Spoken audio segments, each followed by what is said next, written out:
안녕하세요. 김주현 팀장입니다. 혹시 저희가 마라톤을 한 영상을 보신 적 있으신가요? 이렇게 달리는 사람들이랑 저는 완전히 다른 사람, 차원이 다른 세계를 사는 사람이라고 생각했었는데 제가 달리기를 결심한 계기가 있었습니다.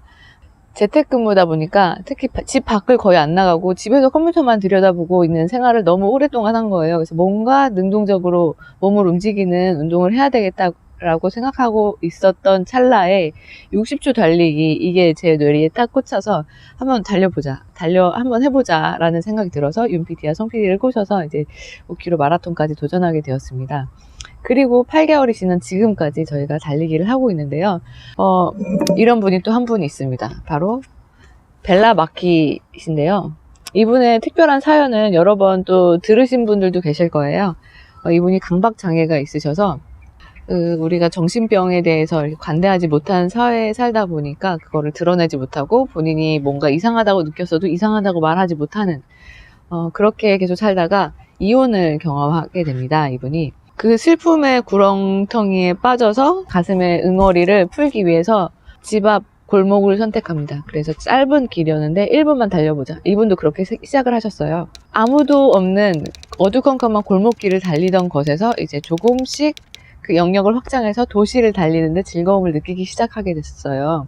근데 정말 놀라운 게 뭐냐면 이분이 그 강박장애 때문에 항상 가던 길, 편안한 길 외에는 다니지 못하시던 분이었거든요. 지하철도 타지 못하고 버스도 타지 못하고 자기가 생각하기에 가장 안전하고 편하고 좋은 길만 다니시던 분이 이제 도시 곳곳을 누비면서 이제 달리시게 된 거예요. 그런데 이제 불안함을 느끼시지 않게 되시고요.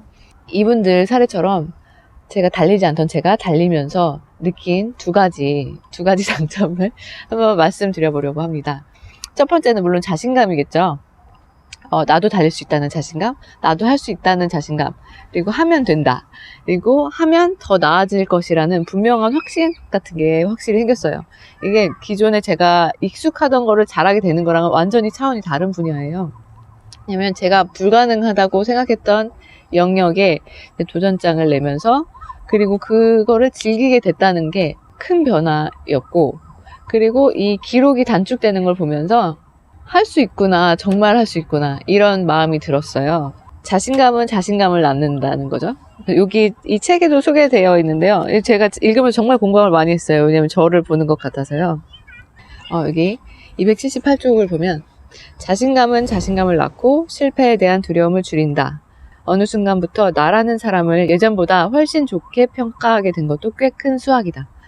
확실히 저도 달리기를 하면서 저를 더 좋게 바라보게 되었어요. 그리고 얼굴에도 좀 생기가 생기고 그게 자존감을 높이는 효과도 있었던 것 같아요. 두 번째는 메타인지의 중요성입니다. 제가 처음에 달리기를 시작하면서 뭐 달려본 적이 없으니까 어떻게 달려야 될지를 모르겠는 거예요. 그래서 처음에 했던 게 유튜브에서 달리는 방법, 달리는 자세에 대해서 막 연구를 하기 시작했어요.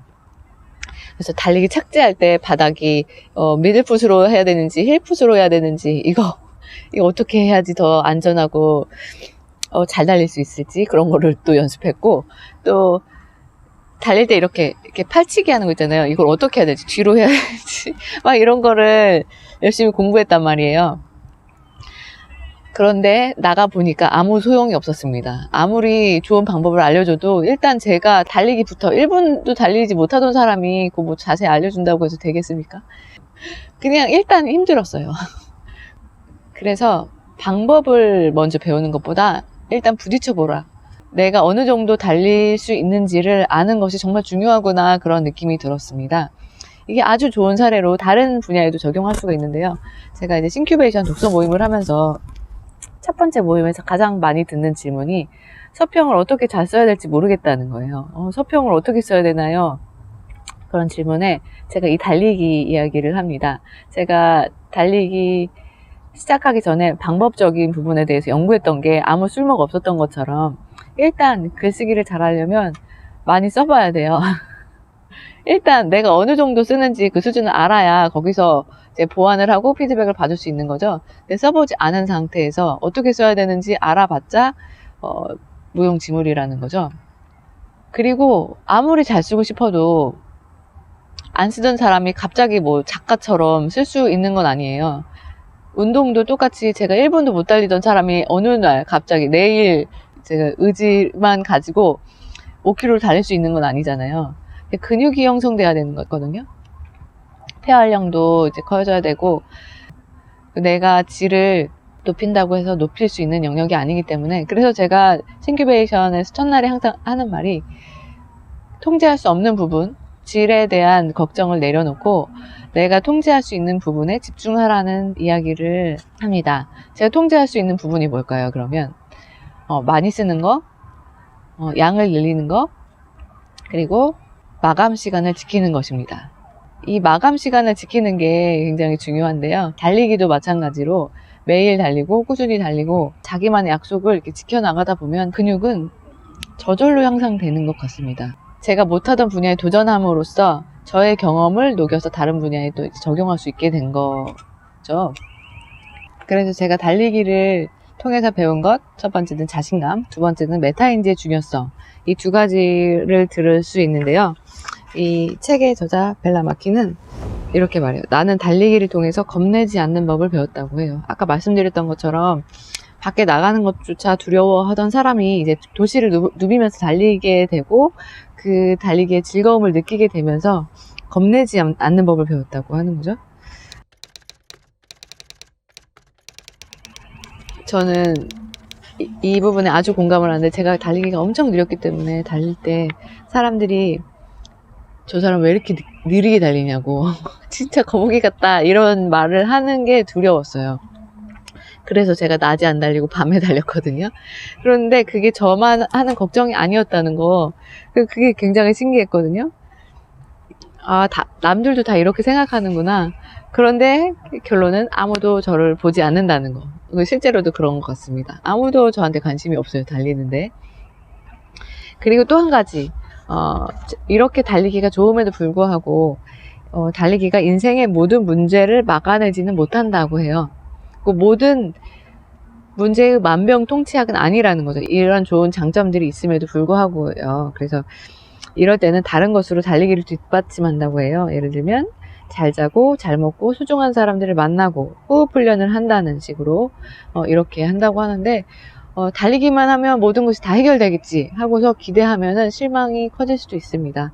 한 가지 방편으로, 한 가지 변화를 모색하는 방법으로 생각해서 이렇게 꾸준히 해보시면 좋을 것 같고요. 그리고 또 한 가지는 남들과 꼭 똑같은 목표를 가질 필요는 없다는 거예요. 그래서 다른 사람들이 이제 5km를 달린다고 해서 내가 꼭 5km를 달려야 되는 건 아니고, 또 5km를 30분 안에 달린다고 해서 제가 30분 안에 꼭 달려야 되는 건 아니에요. 그냥 중요한 것은 그 서평쓰기 그 예시를 들렸던 것처럼 잘 쓰는 것이 아니라 꾸준히 해내는 것, 내가 통제할 수 있는 부분을 통제하는 것, 거기에 집중을 하시면 될 것 같습니다. 정말 나에게 가장 맞는 달리기 방법, 내가 즐길 수 있는 달리기 방법을 찾아서 그거를 꾸준히 매일매일 해보시기를 추천드립니다. 물론 너무 쉬운 방법만 자꾸 선택하시지는 말고 어느 정도의 임계점은 돌파하는 노력은 필요하겠죠. 지금 인생에서 힘든 시기를 보내고 계신 분들이 계시다면 달리기에 대한 한번 도전을 한번 시작해 보셨으면 좋겠어요. 정말 저희처럼 달려보지 않으셨던 분이고 운동을 좋아하지 않으신 분이라도 한번 달리기를 통해서 어떤 변화를 느껴보셨으면 좋겠어요. 제가 그랬던 것처럼. 그러니까 바로 처음부터 5km를 달리겠다 이런 거대한 목표보다 1분을 달려보자. 분명히 더 나아질 수 있습니다. 하실 수 있으니까 한번 도전해 보시기를 바랍니다. 한번 일단 부딪혀서 뛰어보시고 이것저것 재고 방법을 막 찾아보지 마시고 뛰어보시기를 바랍니다. 지난 카우치 투 5K를 이제 10km로 늘려서 시즌 2를 기획 중에 있습니다. 이게 어떻게 될지 지금 기획 중인데, 어떻게 하면 현실 가능하고 많은 사람이 참여하고 그리고 재미있는 영상을 만들 수 있을까, 이런 고민을 지금 하고 있는데요. 그보다 먼저 앞서서 혹시 저희 영상을 보시고 동기부여 받으셔서 달리기 시작하셨던 분들이 계시다면 아래 이메일로 메일을 하나 보내주세요. 그러면 저희가 한번 리유니언을 해서 같이 달려보는 시간, 그리고 서로 이야기를 나눠보는 시간을 가져보려고 합니다. 어떻게 달리게 되었는지, 그리고 어떻게 지속 해서 지금까지 달리고 있는지 그런 이야기를 담아서 저희한테 메일로 주시면 저희가 개별적으로 연락을 드리겠습니다. 그러면은 내년에 있을 시즌2도 많이 사랑해 주시고요. 꾸준히 달려보겠습니다. 저희도. 달리고 싶으신 분들, 달리고 계신 분들, 달려볼까 하신 분들, 모두들 화이팅입니다.